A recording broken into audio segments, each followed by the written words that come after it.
오늘 본문을 가지고 하나님 나라 공동체의 모습이라는 제목으로 함께 말씀을 나누려고 합니다. 우리는 지난주 사사기 1장을 가지고 하나님 나라 공동체의 모습은 어떤 모습을 보이면서 살아야 하는지를 살펴보았습니다. 그래서 하나님께서는 하나님 나라 공동체는 하나님과 동행하는 모습을 보여야 하며 하나님의 일을 누군가 혼자만 하는 것이 아니라 함께 이루어가는 것임을 분명하게 말씀하셨습니다. 그리고 오늘 말씀을 통해서도 계속해서 하나님께서는 하나님 나라 공동체는 어떤 모습으로 살아가야 하는지를 말씀하고 계십니다. 당시 이스라엘 백성들에게는 몇 가지 미션이 주어졌습니다. 첫 번째 한 가지는 바로 하나님께서 그들에게 약속하신 땅을 배분한 이후에 그들이 실제로 그 땅을 가서 정복해야 하는 것이었습니다. 그리고 다른 하나는 여호수아가 유언으로 남긴 여호와 하나님만을 섬기는 일이었습니다.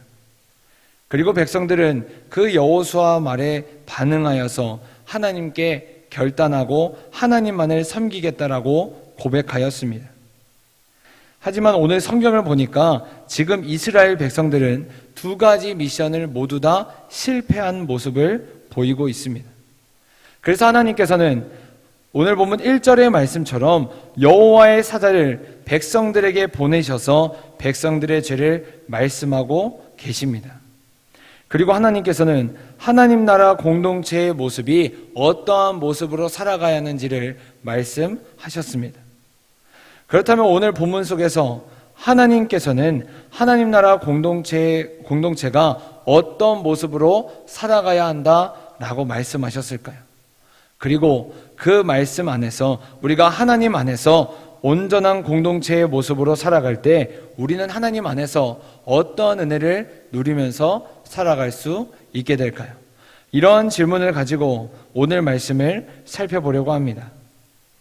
먼저 하나님께서는 하나님 나라의 공동체는 언약의 공동체라고 말씀하고 계십니다. 사랑하는 여러분, 언약이란 쌍방간의 합의로 이루어진 약속을 뜻합니다.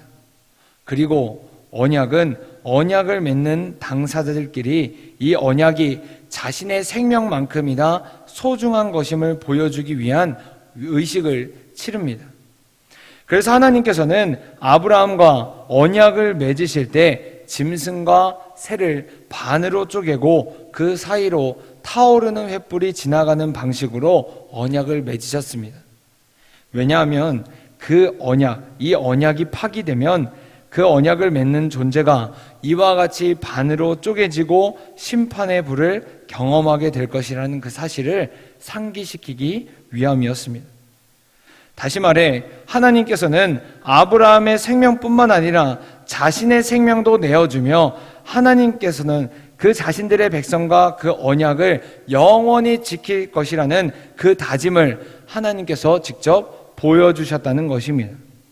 그래서 하나님께서는 그 약속의 결과로 인해 이스라엘 백성들이 약속의 땅으로 갈 수 있도록 끝까지 인도하셨습니다. 왜냐하면 우리 하나님은 언제나 영원토록 약속의 말씀을 지키시는 분이기 때문입니다. 우리 민수기 23장 19절의 말씀을 다 함께 읽겠습니다. 시작. 하나님은 사람이 아니시니 거짓말을 하지 않으시고 인생이 아니시니 후회가 없으시도다. 어찌 그 말씀하신 바를 행하지 아니하시며 하신 말씀을 실행하지 않으시랴. 아멘. 그래서 하나님께서도 오늘 본문 1절을 통해 이와 같은 사실을 하나님의 백성들에게 말씀하셨습니다. 오늘 1절의 말씀을 우리 다시 한번 다 함께 읽도록 하겠습니다. 시작.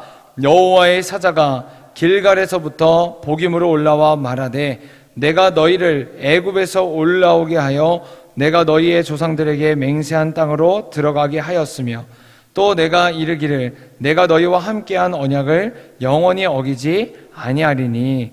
아멘. 그런데 문제는 백성들이 하나님의 언약을 지키지 않았다는 것입니다. 그래서 하나님께서는 오늘 본문 2절의 말씀처럼 백성들이 언약을 지키지 않는 것에 대해서 꾸짖으시며 백성들이 다시금 하나님의 편으로 온전히 서길 촉구하고 원하신다는 것입니다. 그렇다면 사랑하는 여러분, 하나님께서는 왜 이스라엘 백성들이 그리고 하나님의 자녀인 우리가 하나님과의 언약을 지킬 것을 원하시고 요구하실까요? 그것은 바로 하나님의 백성들이 하나님만을 바라보길 원하시기 때문입니다. 사랑하는 여러분, 우리가 하나님과 언약을 맺는다는 뜻은 우리가 하나님만을 붙든다는 의미를 가지고 있습니다. 왜냐하면 하나님과 약속의 말씀을 붙잡는데 다른 말씀을 붙잡고 다른 것을 붙잡고 다른 것의 언약을 체결한다는 것은 말이 안 되기 때문입니다. 세상 사람들 중에는 다다익선의 생각을 가진 사람들도 있습니다. 그래서 자신이 급하고 자신이 어렵고 자신이 힘들 때는 하나님도 찾고 점도 보고 다른 신도 섬기는 모습을 보이기도 합니다. 그러나 우리 하나님께서는 하나님의 백성과 유일한 언약의 파트너가 되길 원하시는 분입니다. 왜냐하면 우리 하나님은 성경에서 말하듯 질투하는 분이시기 때문입니다. 그래서 자기의 백성이 양다리를 거치고 두 마음을 품으며 우상에게 농락을 당하고 그 우상과 우리가 어울리는 것을 원하시지 않으십니다. 그렇다면 우리가 어떻게 해야 하나님과의 관계를 온전히 세상 가운데 세우며 살아갈 수 있을까요? 그것은 바로 우리가 하나님의 음성에 귀를 기울이고 하나님의 말씀을 들을 때 가능하다고 성경은 분명하게 말하고 있습니다. 오늘 사사기는 우리에게 이스라엘 백성들이 하나님께 불순종하고 잘못된 길을 걸어간 이유가 하나님의 말씀에 경청하지 않았기 때문이다 라고 말하고 있습니다. 사랑하는 여러분, 우리에게 있어서 듣는 것은 매우 중요합니다. 왜냐하면 우리가 들어야 그것에 반응할 수 있고 그것에 시선을 둘 수 있으며 우리의 눈으로 보아야 우리가 그것을 마음에 둘 수 있기 때문입니다. 그래서 로마서 10장 17절은 우리에게 이렇게 이야기하고 있습니다. 그러므로 믿음은 들음에서 나며 들음은 그리스도의 말씀으로 말미암았느니라. 아멘. 그래서 비로소 이스라엘 백성 역시 하나님의 음성에 귀를 기울이자 오늘 본문 5절의 말씀처럼 하나님께 예배를 드리며 그 공동체가, 하나님 나라의 공동체가 회복하는 모습을 보이고 있습니다. 그러므로 사랑하는 여러분, 바라기는 우리 모두가 하나님의 말씀만을 신뢰하며 그 말씀이 우리를 살린다는 고백을 넘치고 또한 그 말씀을 붙잡고 의지하며 살아갈 수 있길 바랍니다. 그리하여 우리의 영혼이 살아나 우리 공동체가 하나님께서 원하시는 공동체, 하나님께서 원하시는 그 언약의 공동체가 될 수 있길 간절히 원합니다. 두 번째로 하나님께서는 하나님 나라 공동체가 신앙의 유산을 물려주는 공동체가 되어야 한다라고 말씀하고 계십니다. 오늘 우리가 읽은 본문 6절부터 10절의 말씀은 두 세대를 비교하고 있습니다. 가장 먼저 등장하는 여호수아 세대는 자신들에게 맡겨진 그 가나안 정복의 과제를 충실하게 수행하는 모습을 보였습니다. 또한 하나님만을 섬기는 일에도 그들은 최선을 다했습니다. 하지만 이어서 등장하는 다음 세대들은 가나안 정복을 마무리하는 것도 실패하였으며 하나님만을 섬기는 일에도 실패하였습니다.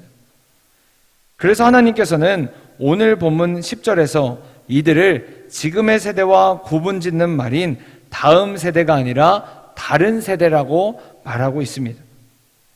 여기서 오늘 등장하는 다른이라는 말은 시간의 차이를 뜻하는 말이 아닌 하나님을 안다는 것과 모른다는 것의 그 신앙적인 차이를 담고 있는 말입니다. 다시 말해 여호수아 이후에 그 세대들은 어려서부터 하나님에 대해서 들었고 하나님에 대해서 그것을 보고 듣고 자랐지만 그것을 지식적으로 알 뿐 그들의 삶 가운데 하나님이 중심이 되신 삶, 하나님께서 역사하시는 것을 믿는 삶이 아니었다는 것입니다. 그리고 성경은 우리에게 하나님을 알지 못하는 백성들은 망한다라고 분명하게 말하고 있습니다. 우리 호세아 4장 6절의 말씀을 다 함께 읽도록 하겠습니다. 시작. 내 백성이 지식이 없으므로 망하는도다. 내가 지식을 버렸으니 나도 너를 버려 내 제사장이 되지 못하게 할 것이요, 내가 내 하나님의 율법을 잊었으니 나도 내 자녀들을 잊어버리리라. 아멘. 그래서 지금 이스라엘 백성들은 하나님을 섬기는 것에 실패하고 말았습니다. 사랑하는 여러분, 우리 교회 역시 여호수아 세대처럼 신앙으로 이끌어가줄 이 신앙의 롤모델이 필요합니다. 우리의 다음 세대들에게 신앙의 유산, 신앙의 언어를 물려줄 진정한 어른들이 필요하다는 것입니다. 사랑하는 여러분, 나이지리아 속담 중에 이런 말씀이 있습니다. 한 아이를 키우기 위해서는 온 마을이 필요하다. 한 아이를 키우기 위해서는 온 마을이 필요하다. 다시 말해, 우리의 다음 세대 한 명 한 명을 세우기 위해서는 온 교회가 함께 힘을 모아 기도하고 관심을 가지며 사랑으로 보살펴야 한다는 것입니다. 그래서 교회에는 언제나 믿음의 지도자가 필요합니다. 하나님을 진정으로 사랑하고 하나님의 역사하심을 정말로 경험한 지도자가 필요하다는 것입니다. 그래서 다음 세대에게 우리의 말뿐인 신앙이 아니라 우리의 삶으로, 우리의 모습으로, 우리의 삶이라는 그 시청각 자료를 통해 우리 하나님이 어떤 분이신지, 신앙이란 어떤 것인지 알려주고 직접 보여주어야만 한다는 것입니다. 그리고 우리가 이와 같이 다음 세대에게 우리의 신앙의 유산을 물려주기 위해서는 우리 한 사람 한 사람이 가장 먼저 하나님을 아는 것, 하나님의 은혜를 경험해야만 한다는 것입니다.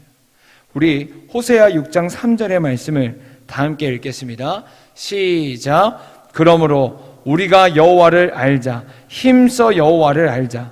그의 나타나심은 새벽 빛같이 어김없나니 비같이 땅을 적시는 늦은 비와 같이 우리에게 임하시리라 하니라. 아멘. 왜냐하면 우리가 하나님을 바르게 알아야만 우리의 세대들에게 하나님에 대해서 우리의 신앙을 제대로 전달해 줄 수 있으며, 이를 통해서 우리의 다음 세대의 영혼들을 살리고 경건하게 세우는 역할을 우리가 감당할 수 있기 때문입니다. 이러한 의미에서 지금 우리는 귀한 시간을 보내고 있습니다. 왜냐하면 지금 다음 세대에서 여름 사역을 진행하고 있기 때문입니다. 그래서 우리 모두가 이번 기회를 통해서 다음 세대 한 영혼 한 영혼이 영적인 주인이 바뀌고 그들의 가치관이 바뀔 수 있도록 함께 기도하고 함께 관심을 가져야만 한다는 것입니다. 그러므로 사랑하는 여러분, 바라기는 우리 모두가 가장 먼저 하나님을 제대로 알고 우리의 신앙의 유산을 물려주어 우리의 다음 세대가 다른 세대가 되어서 하나님을 모르는 삶을 살지 않길 간절히 바랍니다. 그리하여 우리의 다음 세대를 통해 또 다른 영혼들이 세워지고 변화되어서 우리 안에 간증, 우리 안에 고백이 넘쳐날 수 있길 간절히 원합니다. 이와 같이 우리가 하나님 안에서 온전한 공동체의 모습으로 살아갈 때 하나님께서는 요한복음 12장 24절의 말씀처럼 우리를 통해 또 다른 영혼들이 살아나고 세워지는 역사에 우리를 사용하실 것입니다. 그러므로 사랑하는 여러분, 우리 모두가 날마다 하나님을 붙잡으며 하나님만을 전적으로 신뢰하여 신실하신 하나님의 그 역사하심을 우리가 경험할 수 있길 간절히 소망합니다. 그리하여 우리를 통해 우리 주변 사람들이, 특히나 우리 사랑하는 자녀들, 우리의 손자녀들이 살아계신 하나님을 믿고 고백하는 역사가 일어날 수 있길 소망합니다. 오늘 하루 하나님께서 우리를 각자의 자리로 보내실 때 그곳에서 우리 모두가 하나님의 자녀로서 하나님 나라 공동체로 쓰임받을 수 있길 간절히 소망합니다. 다 함께 기도하겠습니다.